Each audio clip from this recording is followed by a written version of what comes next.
actualmente estamos ahí sí que afinando los últimos detalles para ya la llegada de las personas, de los invitados, ya que mañana a partir de las 10 de la mañana pues ya empezamos a esperar a todos los invitados que vienen para la celebración de los 50 años de la diócesis, así como el día jueves, que es el día principal, donde ya nos van a visitar muchas más personas, que se esperan un aproximado entre 10,000 a 15,000 personas invitadas a la celebración de la diócesis de Santa Cruz del Quiché.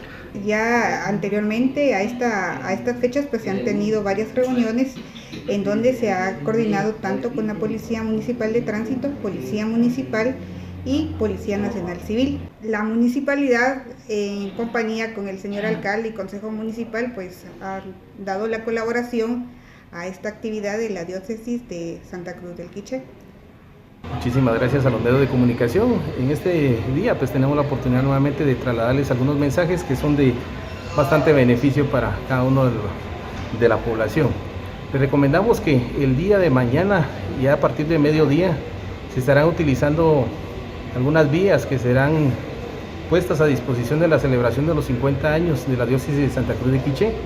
Por lo tanto, se les solicita que en el área de la 11ª avenida de la zona 3, que se encuentran continuas al Colegio Rosario, por favor traten de utilizarla lo menos posible, ya que estarán cerradas, ¿verdad?, por la desviación que se debe hacer para el ingreso de las personas que van a estar en la actividad de la vigilia del día de mañana.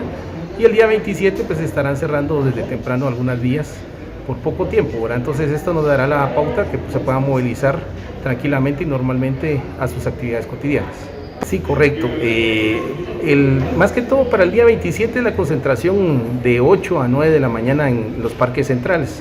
Por lo tanto, se les solicita a todas las personas que tengan necesidad de pasar al centro, pues utilicen vías alternas para no complicar mucho su movilidad y estar esperando tiempo de más para poder movilizarse, ¿verdad?